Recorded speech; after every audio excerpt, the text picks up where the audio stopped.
Welcome to episode one, the first one. Exit Strategy is a podcast where founders share their real stories behind selling their businesses, the good, the bad, the ugly. From tough decisions to unexpected wins, we dive into what does it take to walk away and what do they do next? It's the good, the bad, the buyout. My first guest is Keith Schacht. As it says on his website, he's one part inventor, one part explainer, and one part entrepreneur. And I don't know, Keith, is that a third? I think so. Yeah, equal parts. Equal parts. He started many companies and sold a few. His first was in college. He sold it in junior year. And then, like every entrepreneur, he dropped out. His first love was a company called Inventables. It opened a lot of doors for him, speaking at TED, meeting amazing people, and had a modest outcome. But his business success was selling Mystery Science, who co-founded with Doug Peltz, better known as Mystery Doug, and became one of the most widely used science curriculums in American schools. I was privileged to be involved in the sale of that company to Discovery Education in 2020, which reportedly, according to Wikipedia, which means it's true, for $140 million. So, Keith, welcome to the brand new show. Thanks, Barry. Happy to be your first guest and give this thing a shot. You know, I've known you probably for over 20 years. I think since you were in college. What made you want to quit school and now just have a career being an entrepreneur? I think if I could have found the perfect job, I probably would have taken it. You know, it's a lot easier to just let someone else create the jobs. Right. But for me, my real motivation was this. I had all these ideas about what I wanted to do for a living, and those weren't jobs I could go get. So I had to create them. And so you created a bunch of businesses. This last one, what was the one in 2020, was your biggest success story. What made you say this is the time to sell your business? I think there's a couple time, things. by the way. The timing could not have been better. Yeah, well, on the market timing, I had my company before that. We were building social games on the Facebook platform, and I remember experiencing sort of this frothiness of the space when lots of other companies that were my colleagues and competitors were selling to Zynga and Playdom, and I got reached out to by I forget one or multiple companies. Like I had some sort of preliminary interest to potentially sell, and I was like, no, I'm going to hold out and build a big company. And then a couple years later, when I actually wanted to sell, the option wasn't really on the table anymore. It was hard to kind of construct something. And so I had this taste of what it feels like when the market is in a consolidation phase. Mm-hmm. And so I remember with Mystery Science, COVID happened, there was a big spike in ed tech, and there was the beginning of a consolidation phase. And I remember saying to my co-founder, we don't have to sell now, but if we ever wanted to sell the business, now is one of those times when it might be a good time to sell. But we could say no, and there will surely be opportunities in the future if we ever wanted to. So I had a feeling of what one of those kind of consolidation phases felt like. That was part of the impetus. A lot of people, like when I sold my last business back in 1999, I did it because it was the internet bubble, and you could sell anything, Keith. Right? It was really easy. You could make millions of dollars. But one of the reasons I did it was as the company grew, it got more and more difficult to manage the people side of the business. Did you feel that pressure? That wasn't a big motivation for me. I definitely felt the pressures of the people side of the business. Like we were about 50 employees, definitely experienced growing pains along the way. Many of them around people and management and goal setting and aligning 50 people to all run in the same direction. Like those are a set of challenges. But I always felt like these were trade-offs. Like I loved having multiple teams of people, and we could have an idea and make so much progress on it by the end of the week because there were so many people that we could break things into pieces. And nowadays, and when I don't have a team, I'm like, man, I missed the days. I feel like I move slowly as like a one person plus a few contractors. So it's all just trade-offs, I feel like, with the teams. For me, the bigger motivation was I really like building companies for in the consumer space, just for the average consumer. When we started Mystery Science, our goal was to go direct to consumer, and we ended up pivoting our way into the school space. And both Doug and I weren't super excited about schools as customers. Like there's a whole sales process, and there's some bureaucracy with how schools make purchasing decisions in districts, and there's standards you have to align to, and there was just a bunch of stuff there. And our goal was always to get back to the consumer space. And so one of our motivations for selling was we just started working on a consumer version of our business, and we were really eager to focus on that. So a combination of like, oh, we want to focus on the consumer side of the business. The school side was stable. And then it was a market opportunity. So we did something unusual where we took the company, kind of broke it into two pieces. We spun off this side project, and then my co-founder and I got to focus on the side project as its own new business. And the school business is what we sold to Discovery Education. So it's kind of a unique construction that made it all make sense for us. But why do you think Discovery Education paid all this money for what you had created? I think we'd created a great product. Our goal was to build, what we thought was the best science resource out there that would reach millions of children and change their perspective on the world. We spent, I don't know, I think we were 8 years into it at the time. So we'd worked hard at that. We had a lot of traction in the market, and we had lots of customer love, and it was just it was a great asset. For anyone who was in the school space and wanted to have a strong science curriculum as one of their products. I think one of the reasons that they were attracted to this was because you figured out from a viral standpoint actually how to sell the tool to teachers, right? You had experimented with how to do it. Tell a little about that process, because I think that was incredibly valuable. Yeah. So we were unusual. So because I did not want to sell to schools, one of my criteria was we're going to figure out how to make this product sell itself rather than the traditional go-to-market strategy.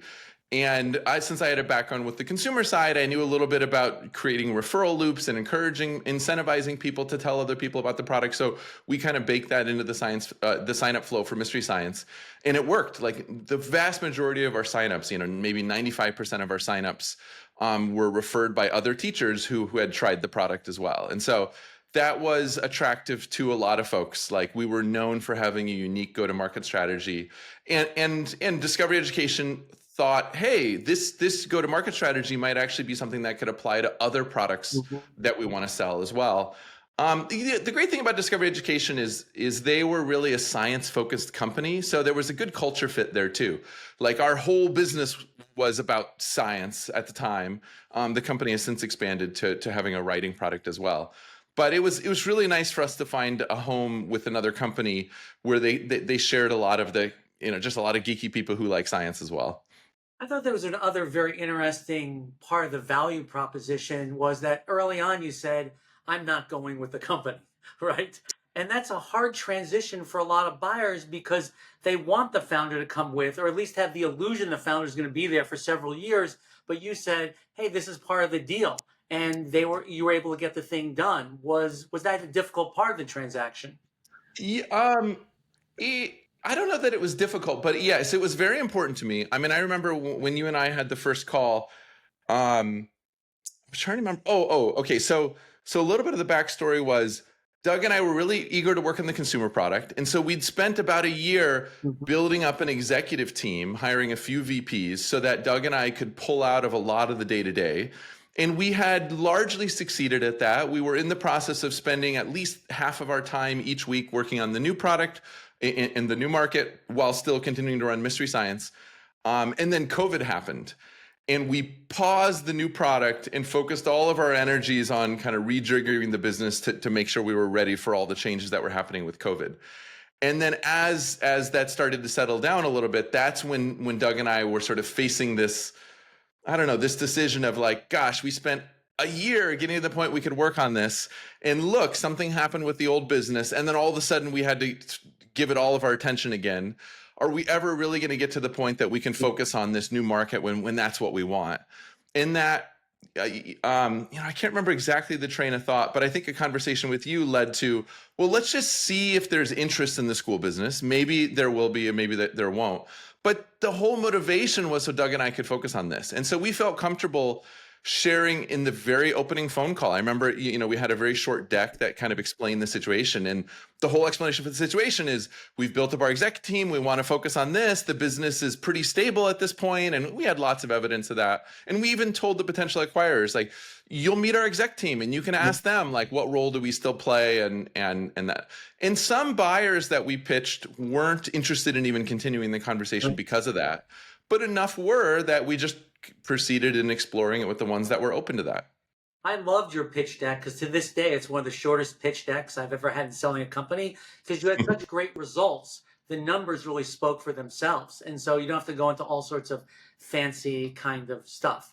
But then after you do the pitch deck, and of course, we get the letter of intent, you got to go through due diligence, Keith. And I always talk due diligence kind of like, and I think you're still too young for this, kind of like colonoscopy, right?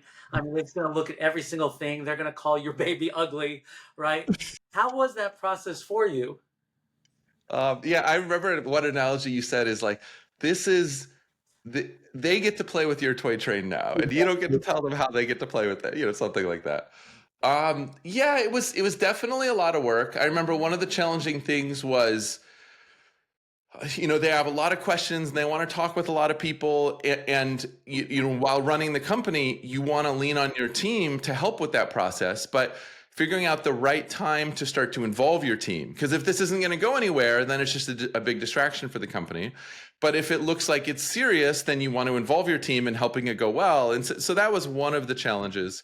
And I remember we looped in one person first, our VP of finance, and then as we got further along, then we opened it up to our two, both. I think we had a 3-person exec team at the time, our two other VPs, and sort of expanded it like that.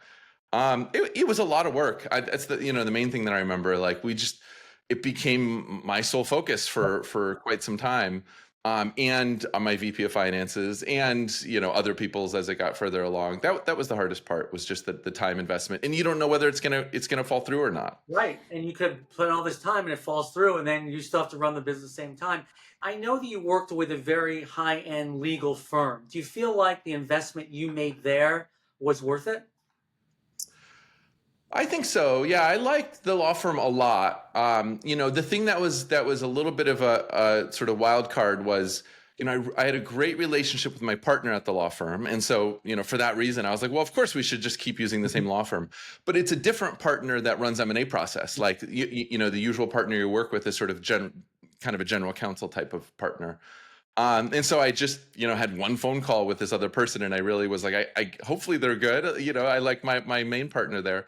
And I was pretty impressed with them. I thought, it was definitely, they're expensive, so you're paying a big legal bill for their experience, and it's like, does that experience end up mattering or not? I don't really have a counter, like an alternate universe where I played this out with another law firm.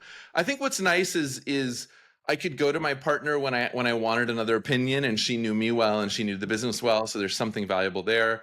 They definitely had seen lots of M&A deals, and so when we're negotiating specific points, they would have a perspective on, like, yeah, we've seen that play out badly before. You should push on a point like that. They'd never done anything with discovery education before, so it wasn't any super specific experience we were leaning on. But, a lot of it, if I recall, it's the reps and warranties. Like, that's the, Right. I don't know, there's hundreds of things that you are representing XYZ about the business. And, there's lots of claims you have to make with really high confidence. You're like, yeah, as far as I know, we've never had a customer who thought this or that, but I haven't actually talked with every single one of my customers. And so there's just kind of this gray area of, like, how do I word this so that I am making a factually true statement that I can stand behind, but also gives the buyer the assurance that they need in order to take over this business? So we're roughly 5 years after the transaction. Has any of the legal stuff ever reared its head? No. So they were successful, then it was worth the investment. Yeah, it was worth the investment. No, you have zero regrets about anything with the law firm. Like, it really worked out well. It's interesting because people always ask me, what law firm should I use? And you can use a law firm, depending on the size of the transaction, that costs $50,000 or $250,000 or $1 million. And I go, well, what percent of the job do you want done, right? For $50,000, you get 80% of the job done. You want to take that 20% risk. For $250,000, you get 90% of the job done, And if you have a very large strategy, for $1 million, you get 100% of the job done. What do you want to do? So it's just a managing Yeah. risk kind of thing. And it's a little bit, it feels like you're buying an insurance policy. You don't want there to be some skeleton that's buried here that you don't uncover until 2 years later, like you're asking me. So at the time I felt like this was a really clean transaction, and Mhm. I shouldn't have to worry about anything. And fortunately, I didn't. So any horror stories that you think back, pleasant surprises, really great parts, besides getting, once they transfer the money into your account, that was a really fun part. But anything they turn back and says, hey, this was really difficult? No, nothing like that. I mean, one of the pleasant surprises was not having to spend the next sort of 2 to 4 years of our life in a transition process, helping with the integration and whatnot. Mm. But we've talked about that one. Um, if I were to do anything differently in the future, um, they're really, it was remarkably smooth. I Yeah. think, one of the things that was unique to me was I was trying to architect this ability to work on the new business. And so we did get to work on the new business.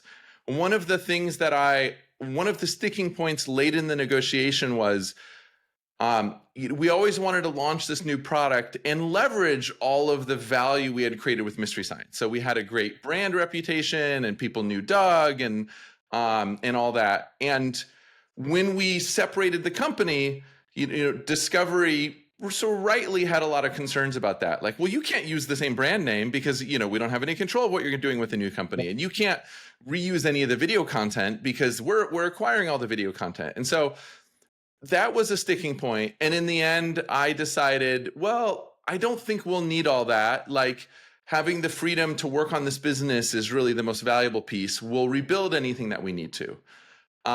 It was a lot harder to rebuild the momentum and market awareness that we had, than I anticipated. So Doug and I spent 3 years, trying to build this new company, new direct-to-consumer product without leveraging any of the assets of our previous business. And in the end, we didn't succeed with it. So we ended up shutting that down after 3 years. And so that was unfortunate. I don't know what I could have done differently. Like, maybe there's some really creative joint marketing effort we could have negotiated. I probably would have spent at least a little more time trying to come up with a creative solution to leverage what we had. If I knew everything I know now in retrospect, like, it's going to be hard to rebuild that audience. So Yeah. maybe that's the number one thing. But I wouldn't change it. Like, it was definitely the right time for me to transition and start a new chapter. And it was great what we did, and great to start something new. We'll talk about what came next in a minute, but a lot of times some of the stumbling blocks are, the shareholders. There's a holdout shareholder, or the landlord has to give approval, right? Or some of the employees don't want to go with. I don't remember in this case were any of those issues. No, there weren't. Discovery did a good job sort of coming up with a new compensation package for everyone. I remember helping with that. We went back and forth on a few of those. It's funny, like, in the months after the acquisition, there were a few things that the team wasn't really happy about. And it's kind of interesting to see how those played out. Like, one of them was just a small thing, but it was a big deal to the team. Was Discovery ran on the Microsoft platform, so they used Outlook and SharePoint and all these various tools, and we used Gmail and Notion and all these kind of like startup-y tools. And that was, people were upset having to move to Microsoft. And, I get it from their perspective, but I also get why it's painful, when you have a set of tools that you use every single day and you kind of live inside those tools. One interesting thing was we had built this whole automated sales platform, and Discovery wanted to rebuild that in their own programming language on their own software stack.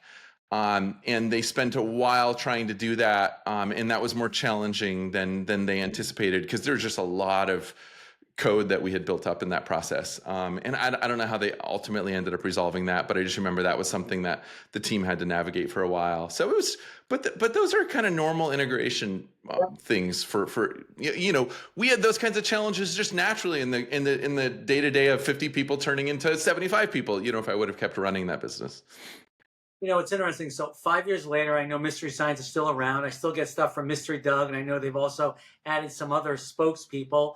Um, what do you know about what's going on with Mystery Science now? Are any of your original executives still there after 5 years? That's a long time. Um, are the three executives, we had three VPs, they've all moved on, but they all stayed for a good length of time. Like I think our Yeah. finance person was needed the least, and he stayed the shortest time. The other two were needed quite a bit more, and they stayed longer. And we're sort of excited about some of the things they learned and some of the challenges they had in their role.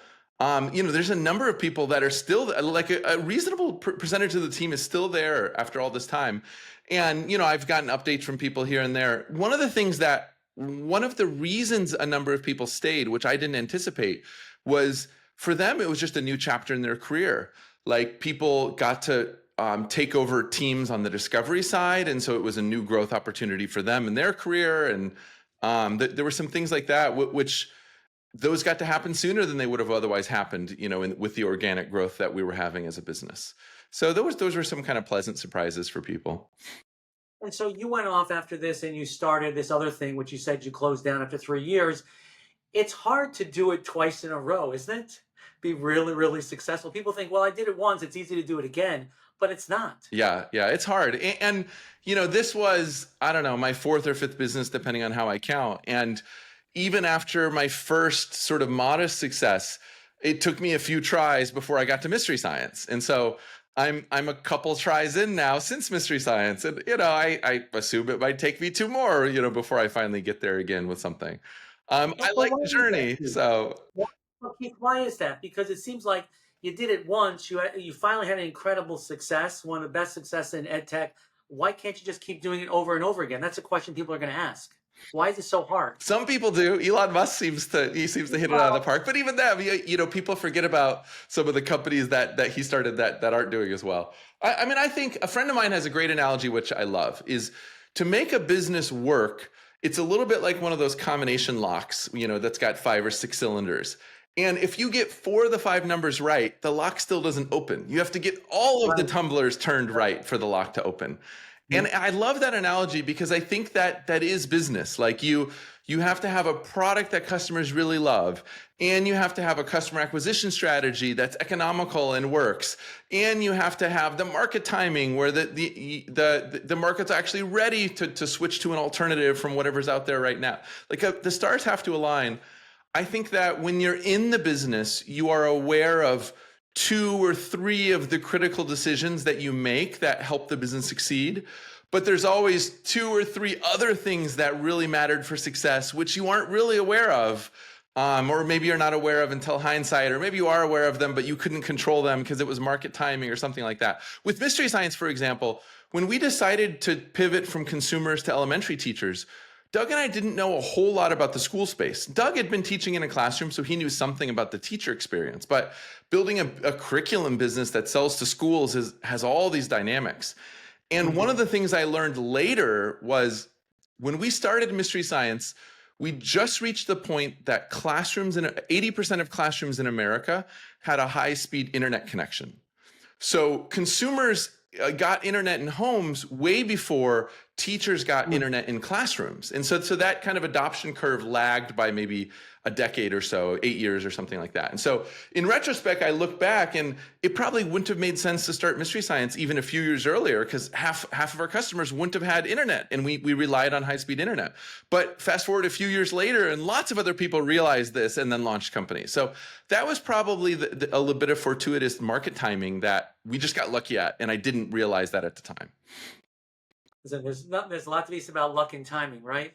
I always say I'd rather be lucky than good. So, so tell us, Keith, just in the end, what are you doing right now?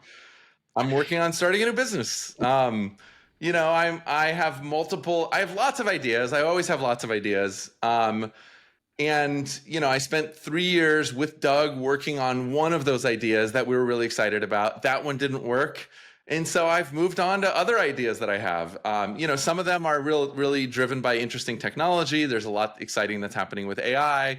I'm a programmer. I build lots of AI tools just for myself and for my day-to-day work. And I'm thinking about turning 1 or 2 of those into products.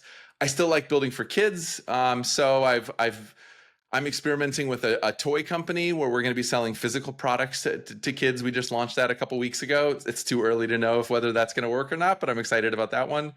I still like building explanations for people. So I've started a video channel on TikTok and Instagram and YouTube and had modest success with that. Like we have had a lot of videos go viral and built an audience just explaining technology to people, just like Mystery Science explains science to people. So I mean, still circling around all of my same interests and I get excited enough about a business that I give it a shot. I love your YouTube channel where you explain how things work, mostly because you're so excited about that, right? Because, as one of my sons who met you a long time ago, he goes, what I love about Keith is he's always still part kid, Yeah. right? So it's like, part inventor, part entrepreneur, but also part kid, because I think you have the same excitement that your audience does. Thanks. Yeah, I definitely, I think it, one of the pieces of advice I give entrepreneurs, which, played out with Mystery Science, is like a lot of times people try to pick a business, I don't know, for some opportunistic reasons. Like, I think this could be a great business, but it just takes all day, every day, a full immersion to make a business successful. And if you don't really love what you're working on, then 2 years in, when it gets hard, like you'll stop working on it. And even though I didn't want to be in the school space, Doug and I are both still deeply passionate about science. We love learning about it. We love explaining it to other people. Sure, we did it in classrooms instead of for kids at home, but that was fine. We figured out how to navigate those challenges. And so, yeah, I still chase my interests and try and build things around what I love. I love it. Well, Keith, thanks for joining us for the very first episode. When we get to episode 1,000, then we'll know. We'll go back to the very first episode. So thanks for joining us. Congratulations on your success. Sounds good. I'll see you on episode 1,000. All right. This is the exit strategy. Remember, it's the good, the bad, the buyout. Thanks for joining us. See ya.